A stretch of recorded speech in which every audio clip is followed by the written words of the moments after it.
I know that NITI AAYOG has done a lot of work, whether it's textiles or leather, largely the labor-intensive sectors that could lead to employment generation.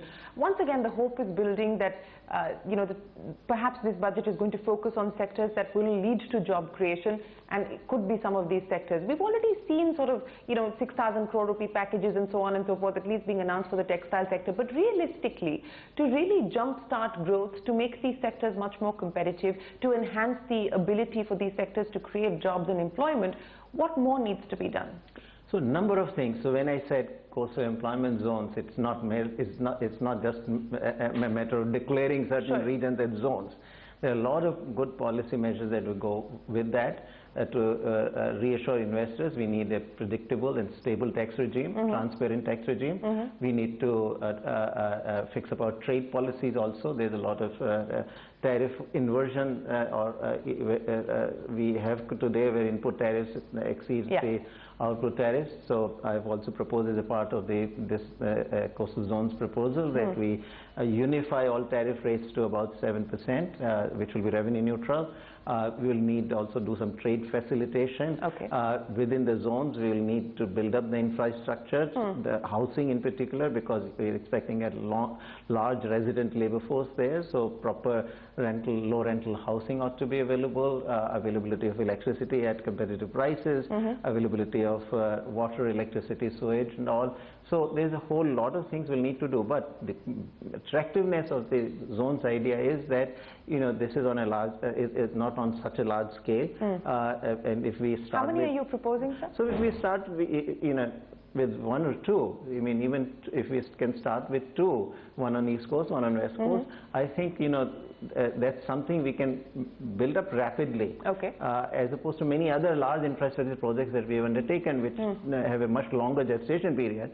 So this can, in contrast, be made to happen within 2 to 3 years. That then can generate a virtuous cycle of exports and growth. What else should we expect realistically to try and ensure that we actually improve the quality of healthcare, improve the outcomes in education as well? Right. So this is where we hope our 3-year roadmap will be in two parts. One which deals with the revenues and expenditures, and the other which deals with actual actions to be taken. And so in terms of the revenues, we need to raise revenues a bit faster, so the revenue to GDP ratio rises.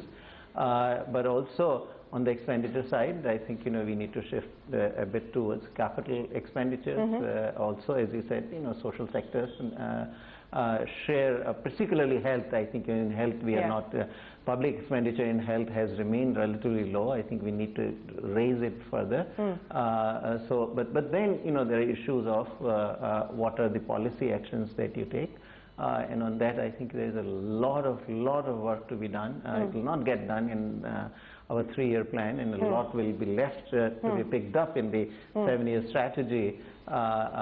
We need to take a look at things like central sector schemes, things like centrally sponsored schemes.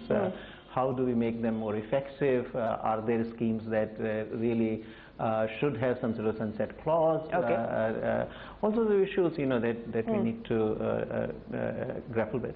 Specifically on education, and one of the achievements of the NITI AAYOG has been to try and reform, at least as far as the medical council is concerned and so on and so forth. But on education, one objective that you have is to build world-class universities. When can we perhaps see the first move towards capital allocation or some sort of concrete measure towards that objective? Right. So the very first step actually towards that objective is going to be to find a way to identify the 10 public and 10 private universities. I think and that is the specific objective on which currently the work is focused. By when do you hope to be able to have that ready for public consumption? Well, I hesitate to predict any dates because in our lives things can happen. Overnight. And so predictability is lower, but it is a very high priority item. Digitization is a high priority item, and NITI is working with the committee that's been set up by the government, which has Chandrababu Naidu, the Chief Minister of Andhra Pradesh, leading that. You know, as we move towards this idea of a less cash India, and the government has now stopped saying cashless but moved to less cash India, I know one of the recommendations is to import POS machines and so on and so forth. But beyond that, and you're doing these lucky draws and things like that, but it requires a massive mindset, behavioral change. So while you're incentivizing less cash, do you believe that the government will now start to disincentivize use of cash? More measures on that?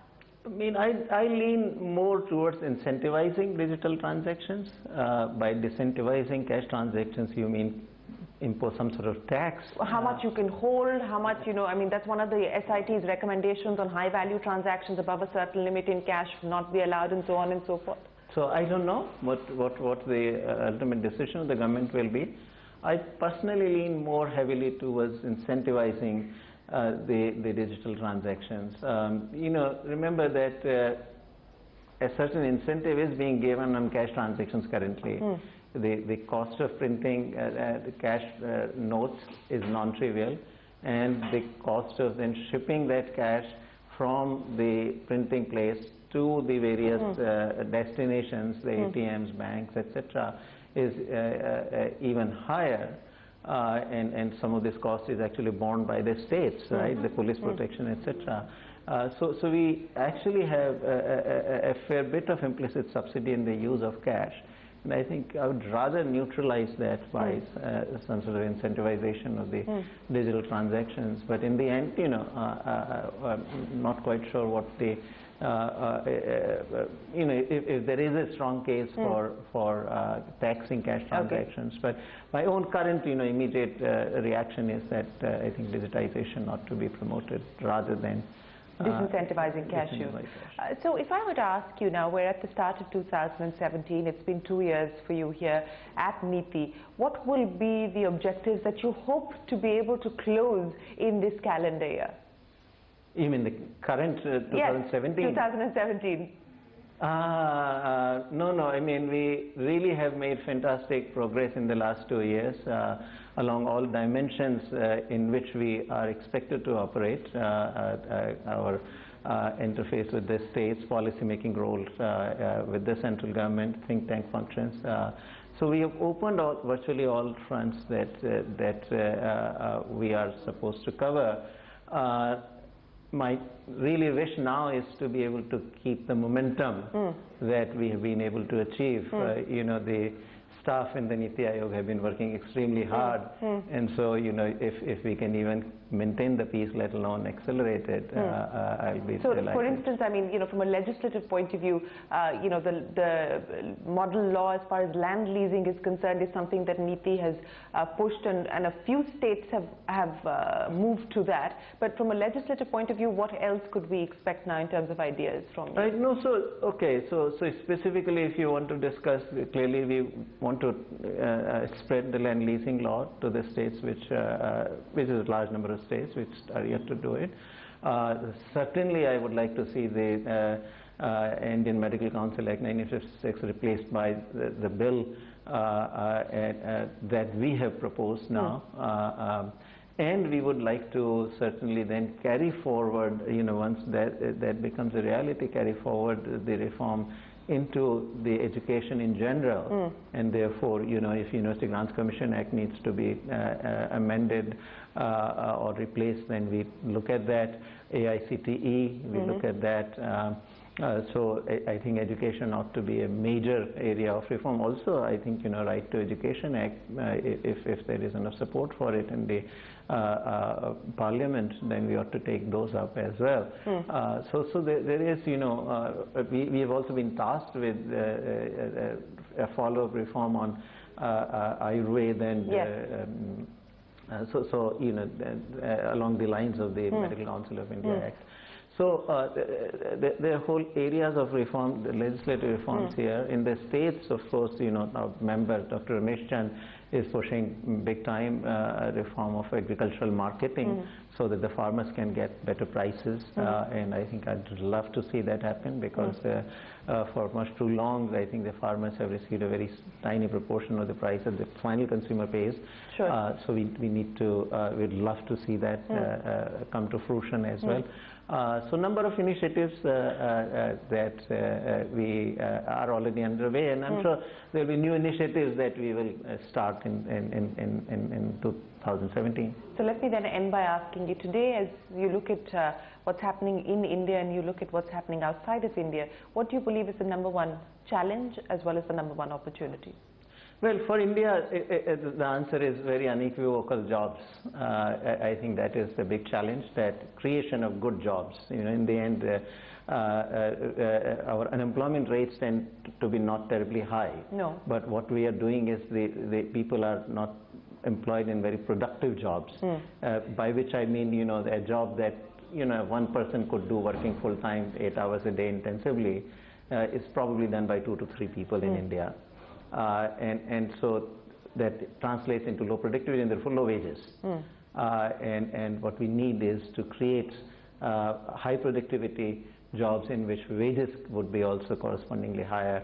And that, I think, is both our challenge, but is also the opportunity, because we are a young nation with 65% of the population below 35 years of age, and so therefore that is also our big opportunity in terms of stimulating the GDP growth and bringing then prosperity to the large masses.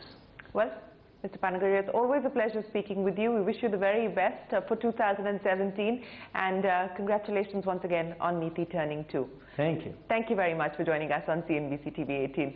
With that, it is time for us to wrap up the CNBC-TV18 special. To all of us here, goodbye. Many thanks for watching.